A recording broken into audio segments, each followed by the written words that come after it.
Hello everyone, welcome to Praveen planning hub. आज के lecture में हम लोग देखेंगे छत्रपति शिवाजी महाराज की रणनीति, उनकी युद्ध नीति, जिसका नाम है गुरिल्ला वॉरफेयर या फिर गनिमी कावा। ठीक है, जिसका यूज करके उन्होंने अपने पूरे कार्यकाल में जितने भी युद्ध लड़े वो एक में भी हारे नहीं और सामने कितना भी बड़ा ताकतवर दुश्मन हो उसको पूरी तरीके से हरा दिया। ठीक है, तो उसी गनिमी कावा के बारे में आज के लेक्चर में हम लोग पढ़ेंगे। तो सबसे पहला जो स्वराज का निर्माण हुआ था वो कहां पे हुआ था? महाराष्ट्र के सह्याद्री के पर्वतों में, जंगलों में। ठीक है, तो उन्हीं पर्वतों का जो नेचुरल पर्वत थे, सह्याद्री के जंगल थे, उसी का यूज करके युद्ध नीति को रचा गया था, जिसमें सबसे पहले करते क्या थे मराठा सरदार। ठीक है, जो छत्रपति शिवाजी महाराज ने सिखाया था कि जो घने जंगलों के पेड़ होते थे उस पे छुप के बैठते थे, उस पे हाइड होके बैठते थे और जैसे ही दुश्मन लोग आएंगे उनके ऊपर आकस्मिक हमला या फिर सरप्राइज अटैक करते थे। ये सबसे बड़ी विशेषता थी गनिमी कावा की। ठीक है, सरप्राइज अटैक करने की वजह से जो सामने वाले दुश्मन होते थे वो बौखला जाते थे, उनको जब तक खेल समझ में आता था तब तक खेल हो चुका होता था, ऐसा होता था। ठीक है, तो नदियों का, दरियों का, दरिया वगैरह जो है, जंगलों का, पर्वतों का यूज क्या करते थे?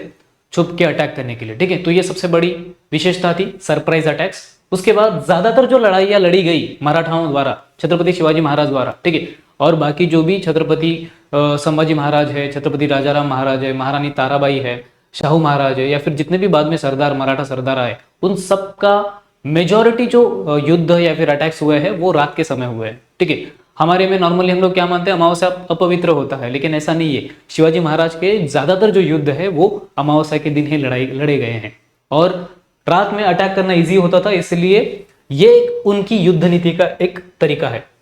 उसके बाद जो शिवाजी महाराज के सरदार होते थे, ठीक है, या फिर जो भी मराठा सरदार है, वो कुशल घुड़सवार होते थे। उनको डिफिकल्ट टेरेन में, मतलब पहाड़ों में, जंगलों में, दरियाओं में, कहीं पे भी डिफिकल्ट से डिफिकल्ट टेरेन में घुड़सवारी की पूरी ट्रेनिंग थी, तो उसका यूज करके वो फास्ट तरीके से अटैक करते थे दुश्मनों पे और फास्ट तरीके से गायब हो जाते थे। तो जब तक उनको समझ में आता था तब तक पूरा कल्याण हो चुका होता था मुगलों का या फिर बाकी दुश्मनों का। उसके बाद और एक तरीका था जो छत्रपति शिवाजी महाराज और बाकी मराठा सरदार, ठीक है, छत्रपति शिवाजी महाराज तो राजा हैं, बाकी उनके जो भी मराठा सरदार हैं वो लोग यूज करते थे। वो क्या है कि जो दुश्मन के पावर लाइंस है, ठीक है, स्पेशली सप्लाई लाइंस है, उसके बाद जो भी बेसिक फैसिलिटीज है, उसके बाद जो खाने पीने की जो गोदाम्स है, ठीक है, एक तो सप्लाई लाइंस, उसके बाद गोदाम्स, इनके ऊपर अटैक किया जाता था ताकि फिजिकली तो वो परेशान हो जो दुश्मन लोग हैं, प्लस उनके जो भी बेसिक फैसिलिटीज है वो भी खत्म हो जाएंगी, तो फिर वो मेंटली भी परेशान हो जाएंगे। ठीक है, जिंदा रहने का प्रॉब्लम हो जाएगा उनके लिए, जिसकी वजह से उनको मेंटली माइंडसेट के हिसाब से वीक करना, ये एक स्ट्रैटेजी होती थी ताकि वो अटैक करने में आगे पीछे देखें। ठीक है, उसके बाद छत्रपति शिवाजी महाराज के दरबार में जो एक सरदार होते थे जिनका नाम था बहिर्जी नाइक। ठीक है, मतलब छत्रपति शिवाजी महाराज और बाकी जितने भी छत्रपति आए और जितने भी राजा लोग हुए स्वराज में, ठीक है, सबका इंटेलिजेंस डिपार्टमेंट बहुत ही खूबसूरत, बहुत ही बढ़िया था। ठीक है, स्पेशली बहिर्जी नाइक, जिनको third eye of the Chhatrapati Shivaji Maharaj बोला जाता है, जो दुश्मनों की छावनी में रहते थे भेष बदलकर और उनकी जानकारी इकट्ठा करके शिवाजी महाराज तक पहुंचाते थे। ठीक है, अभी नॉर्मली कभी कभी ये लोग ऐसे भी करते थे, जो इनको मराठी में हेड बोला जाता है, ठीक है, मतलब जो इंटेलिजेंस डिपार्टमेंट के हेड वगैरह होते हैं, तो वो दुश्मन की छावनी में तो रहेंगे, उनकी जानकारी तो इकट्ठा करेंगे, प्लस उनको भटका देंगे। ठीक है, उनकी दिशा भटका देंगे, मतलब उनको अगर शिवाजी महाराज तक पहुंचना है या फिर स्वराज तक पहुंचना है तो फिर उनको दूसरा गलत रास्ता बता के उनको भटका देते थे। ऐसा भी क्या करते थे। ठीक है, कभी कभी झूठी इंफॉर्मेशन फैला देते थे। ठीक है, बहुत बार शिवाजी महाराज के बारे में झूठी इंफॉर्मेशन फैला दिया जाता था ताकि वो थोड़ा सा दूसरे माइंडसेट में रहे, बौखलाए रहे। ठीक है, उनको प्रिपेयर करने का कुछ भी मौका ना मिले। ऐसा जब शिवाजी महाराज आगरा जाने वाले थे तभी भी ऐसा इंफॉर्मेशन फैलाया गया था। ठीक है, जब शिवाजी महाराज अफजल खान से मिलने गए थे तभी भी जो झूठी इंफॉर्मेशन है वो फैलाई गई थी। इवन जब छत्रपति संभाजी महाराज वो भी जब औरंगजेब पे अटैक करने का प्लान कर रहे थे तो उनको ऐसा फैलाया गया था कि वो दूसरे रास्ते से अटैक करने वाले और वो अलग रास्ते से जाने वाले थे। मतलब फॉल्स इंफॉर्मेशन फैला के दुश्मन को थोड़ा सा चकित कर देना, बौखला देना, ये भी एक स्ट्रैटेजी थी।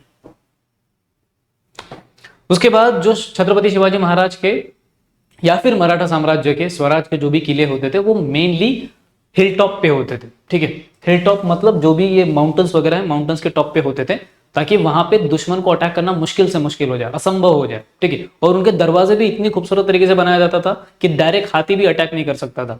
इस तरीके से उस पूरे सारे के सारे फोर्ट्स को डिजाइन किया जाता था। और अगर आप फोर्ट्स को ध्यान से देखोगे तो यहां से दुश्मन पे अटैक करना इजी होता था, मतलब यहाँ पे गोरिल्ला वॉरफेयर या फिर गनिमी कावा यूज करना ज्यादा आसान होता था, ठीक है। ऑपोजिट साइड से नीचे से अटैक करना मुश्किल है, लेकिन ऊपर से शिवाजी महाराज के सरदारों को आराम से अटैक करना इजी पड़ जाता था, ठीक है। तो शिवाजी महाराज की ये जो स्ट्रैटेजी थी, ये जो युद्ध नीति थी, ये जो रणनीति थी, जिसको गनिमी कावा या फिर गोरिल्ला वॉरफेयर बोला जाता है, वो सिर्फ मराठाओं तक सीमित नहीं है। बाद में शिवाजी महाराज के युद्ध नीति से इंस्पायर होकर बहुत सारी लड़ाइयां लड़ी गई, इंडिया में भी लड़ी गई और इंडिया के बाहर भी बहुत सारे देशों में लड़ी गई, ठीक है। तो एक प्रेरणा स्थान बन गए शिवाजी महाराज, ठीक है। तो सबसे पहला कर्नाटक में मैसूर नाम का इलाका है, वहां पे एंग्लो मैसूर वॉर हो रहा था, ठीक है, जिसमें हैदर अली वगैरह थे, टीपू सुल्तान वगैरह थे। उनका जो लड़ाई है उन्होंने भी छत्रपति शिवाजी महाराज से इंस्पिरेशन ली है, ठीक है। मतलब वहां पे गोरिल्ला वॉरफेयर का यूज हुआ था। एंग्लो मैसूर वॉर मतलब ब्रिटिश वर्सेस मैसूर के लोग लड़ रहे थे, ठीक है।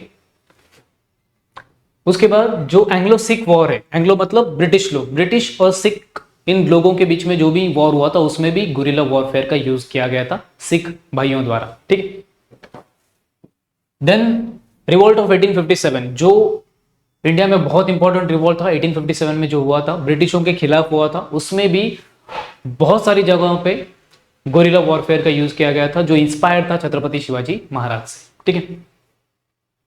देन अगर आगे देखेंगे हम लोग तो ज़ेलू वॉर्स, ठीक है, सिर्फ इंडिया में ही नहीं दूसरे देशों में भी, जैसे अफ्रीका में ब्रिटिशों के खिलाफ अभी हर जगह ये मूर्ख पहुंच जाते थे ब्रिटिश लोग, ठीक है, रूल करने के लिए। सो फिर ब्रिटिशों के खिलाफ ज़ेलू वॉर्स हुए थे, सॉरी ज़ुलू वॉर्स हुए थे, जो कि अफ्रीका में है, ठीक है। तो अफ्रीका में जो ज़ुलू वॉर्स थे वो हुए थे।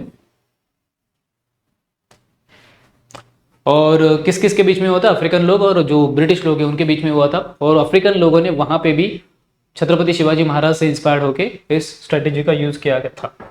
इवन सबसे फेमस वियतनाम, ठीक है, वियतनाम वर्सेस यूएसए, इनका वॉर हुआ था वियतनाम में। तो फिर वहां पे सबसे ज्यादा इस स्ट्रैटेजी का यूज हुआ था। बहुत सारे ऐसे चीजें बनाई गई थी जहां से छिप के अटैक किया जा सकता है। इवन जमीन के अंदर भी खड्डे वगैरह बनाए गए थे, ऊपर से ऐसे थोड़ा सा जो पेड़ों का कचरा वगैरह होता है वो डाल दिया जाता था ताकि वो प्रॉपर जमीन लगे, और नीचे से अचानक वो खड़े होकर अटैक कर देते थे, ठीक है। बहुत ही सुंदर सुंदर तरीके से उसका यूज किया गया था, थोड़ा सा मॉडिफाइड वर्जन में। मतलब सबसे ज्यादा जो दूसरे देशों की अगर बात करें तो सबसे ज्यादा गोरिल्ला वॉरफेयर वियतनाम वॉर में यूज किया गया था बाय द वियतनामीज, ठीक है। और वहां के प्रेसिडेंट भी बोलते हैं कि अगर छत्रपति शिवाजी महाराज हमारे देश में पैदा होते तो हम पूरी दुनिया पे राज करते, ठीक है। सो इस तरीके से छत्रपति शिवाजी महाराज की रणनीति थी, ठीक है, जिसको जानने की हम लोगों ने कोशिश की। आई होप आपको वीडियो पसंद आया रहेगा। अगर पसंद आया तो आप ज़्यादा से ज़्यादा लोगों के साथ शेयर कर सकते हैं, चैनल को सब्सक्राइब कर सकते हैं ताकि आने वाले जो ऐसे ही वीडियोस रहेंगे वो आप तक पहुंच सके। धन्यवाद।